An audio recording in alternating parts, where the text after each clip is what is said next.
Baku hosts a UN-led regional conference which has brought together leaders from the countries of Central Asia and Azerbaijan. SPECA, a UN program, was created in 1998 as a platform of economic dialogue and cooperation. The leaders of the SPECA states have never met in this format before. This is the first time. Recent data shows strong economic growth in the region, and this summit no doubt reflects a collective will to join forces to boost the economies even further. I have had the opportunity to meet with the leaders of Azerbaijan and Kazakhstan on the sidelines of the summit, asking them about strategies of these crucial regional economic players. Hello, Mr. President. Hello. Azerbaijan and countries of the Central Asia region experienced significant economic growth in 2023, according to estimates from the European Bank for Reconstruction and Development. This strong growth is attributed to a high level of migration and remittances originating from Russia, which is under sanctions. Additionally, there has been an increase in regional exports and imports, including business with China. The outlook for 2024 shows the same positive trend. What does this growth mean for your country? As far as Azerbaijan is concerned, our economic development and growth mainly is generated by our reforms rather than those factors which you mentioned. We managed to reduce the level of people who lived in poverty during the last 20 years from almost 50% to 5.5%. We also worked actively in order to reduce the level of foreign debt, and now it is below 10% of our GDP. So the target for the next year is 7% of GDP. So this actually demonstrates the sustainability of Azerbaijan's economy. Kazakhstan is contributing to this economic growth of Central Asia. The economic growth of my country is expected to be 5% this year.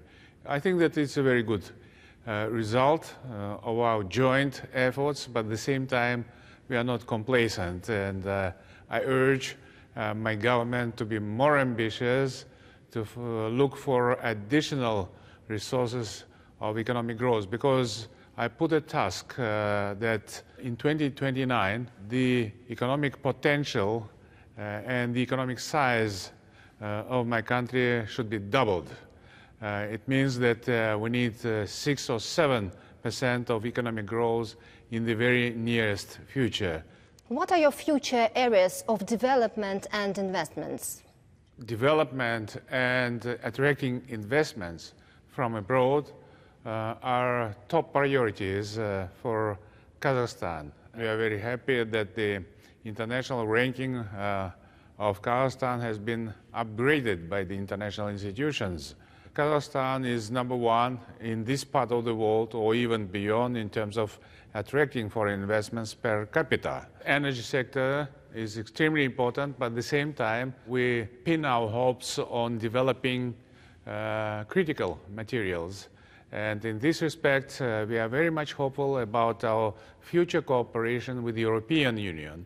We committed ourselves to be good partners in this very sensitive and strategically important area. It's also one of our priorities. We need international cooperation. We need more investment in this area. And I believe that in this particular area, Kazakhstan and the European Union will become good partners and will be very much successful.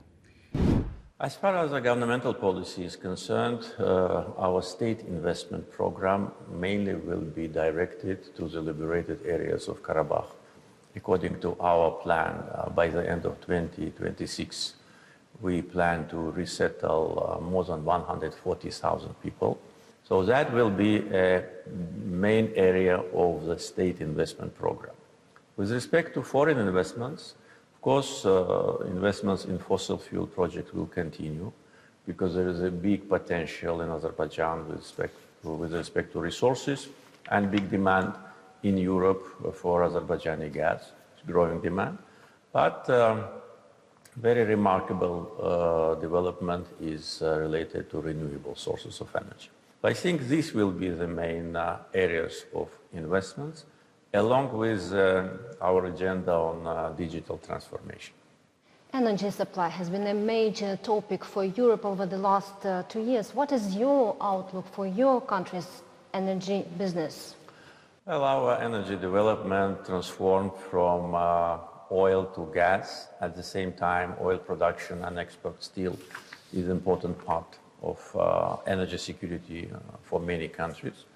But the completion almost 3 years ago, the major gas infrastructure project, Southern Gas Corridor, which is an integrated pipelines system of 3,500 kilometer length, it created opportunity for Azerbaijan to increase the geography of its gas supplies. Today, we export gas to Georgia, Turkey, Greece, Bulgaria, Italy, Romania, and we signed contracts with Hungary, with Serbia, and also Albania will be part of our gas distribution plans. And demand for Azerbaijani gas is growing, and we positively responded to the request from the European Commission to increase the gas supply to European continent with respect to the sanctions on Russia. And this will continue to be an important part of our business. At the same time, I already mentioned the renewable sources of energy.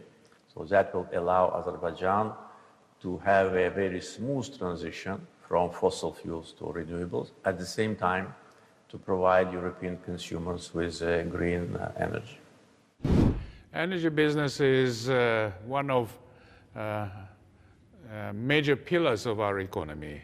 Kazakhstan is very rich in terms of energy resources, and there is no need to give up this kind of economic development. And of course, we will put appropriate investments in order to give additional impetus to the energy sector of my country. But at the same time, of course, we are very much positive to making Kazakhstan non-carbon country, and I promise that till the end of 2060, Kazakhstan will be fully decarbonized. Which is quite a challenge as far as I understand. Yes, it's a challenge. It needs to make a huge change in our mindsets, first of all. But I do acknowledge that it's a general trend in the economic development of the whole world. And Kazakhstan is not going to lag behind of this trend. At the same time, we are very much committed to the protection of the environment. And yes, Kazakhstan still is a country which relies on coal in its energy balance. But I think that in the nearest future, the whole situation will be changing quite positively. And what are your concerns about the risks to your country's economic development? Frankly speaking, I don't see any risks because so far our economic development was very positive. A lot of wealth will be generated from the connectivity projects, South, North, and East-West transportation corridor. We expect tens of millions of cargo, additional, crossing Azerbaijan's territory in different directions. It means employment, it means additional funds, it means geopolitical importance of Azerbaijan. The self-sufficient economy with good political connections with the major international actors and the political stability and unity in the country. So all these factors demonstrate that internal risks we don't have. External, yes, but that will depend on the situation beyond our borders. We have war beyond our borders to the north. We have an unstable situation in Middle East. We have potential tensions in the neighborhood. So that could be a potential risk for Azerbaijan. For that purpose, we need to pay bigger attention or more attention to the protection of our borders. A lot of risks do exist in this very complex world. You are quite aware about some geopolitical upheavals that do exist in this world, but we are very much committed to the international cooperation. Kazakhstan is an open market economy, and we believe that Kazakhstan may serve as a good, reliable partner of many countries. And I think that Kazakhstan plays a very important role in our region, in Central Asia, but even beyond. Business relocation, migration and remittances from Russia are among the reasons for economic growth in Central Asia. How Kazakhstan sees its future relations with Moscow, and what is your strategy on the international arena?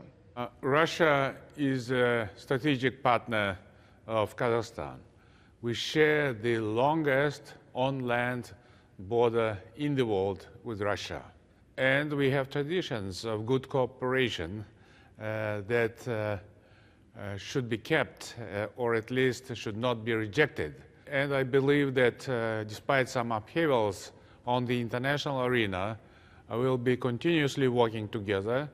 And perhaps you are quite aware about the recent visit of President Putin to Kazakhstan, which came out to be quite successful in terms of giving additional impetus to developing cooperation between both states. We still believe that Russia is a good partner, strategic partner of Kazakhstan. We are members of the same international organizations and structures, and Russia plays a very important role in the current world. Some people argue that it plays a negative role. Some people believe that it plays a positive role.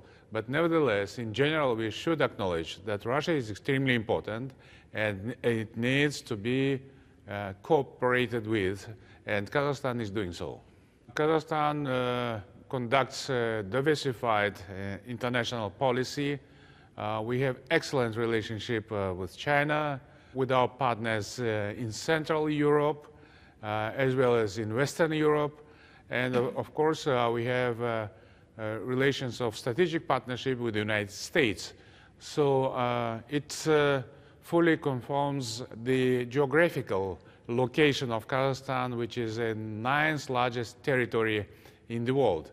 So our policy will be continuously diversified. In an interview with Euronews back this summer, you said that you hoped that peace between Armenia and Azerbaijan can be achieved by the end of the year. Do you still maintain this position that peace can be achieved, especially after tens of thousands had to leave their homes? And what is next for the dynamics of this region? Well, yes, I was optimistic about the timetable because we exchanged several times with Armenia the comments on the original draft peace treaty which Azerbaijan elaborated itself. And after that, there have been 6 times of exchange of comments between two countries. And when I was talking about that last time to Euronews, I hope that Armenia will not prolong the process of evaluation of our comments. We submitted the last comments to them on 11th September and received a response from them only 2 days ago. So almost 2.5 months they were evaluating the draft, which consists of several pages. What does that mean?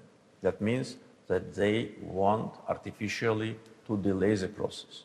Now we are talking in the end of November, and of course the hopes for achieving peace and signing peace treaty by the end of the year are not very optimistic. But I think that the timetable is not so important. Important is the agenda of both countries.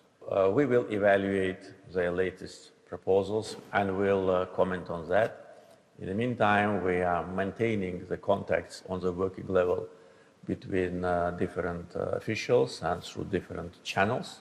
And I think there's no alternative for peace. If peace agreement is not signed, that will be very bad for the whole region. We want the region of Southern Caucasus to get rid of any risks And of course, we want Armenia today and in the future never put under question our territorial integrity and abandon completely any territorial claims to Azerbaijan. So what are the conditions for peace to be achieved? We elaborated the 5 basic principles for which should be the basis for peace agreement. Mutual recognition of each other's territorial integrity, non-use of force, no territorial claims to each other, opening of the communications between both countries, and normalization of relations. All of those have been based on international law. During the 3 years, almost 3 years of negotiation process, Armenia always wanted to incorporate into peace agreement provision with respect to Armenian minority in Karabakh. Our position was that this is our internal business. And if they want to reflect the issue of Armenian minority in Azerbaijan, then let us reflect the issue of Azerbaijani minority in Armenia, which was expelled 30 years ago. So our position was that it must be reciprocal. Either we reflect these 2 issues of national minorities, their rights and security, including the right to return, not only Armenians to return to Azerbaijan, but Azerbaijanis to return to Armenia. The fact is just, it must be reciprocal. Or we do not comment in our peace agreement about this issue.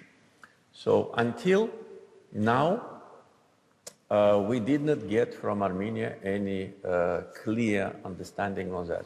If Armenia agrees to have either the same language for both national minorities or not to reflect it at all, then the peace is reachable.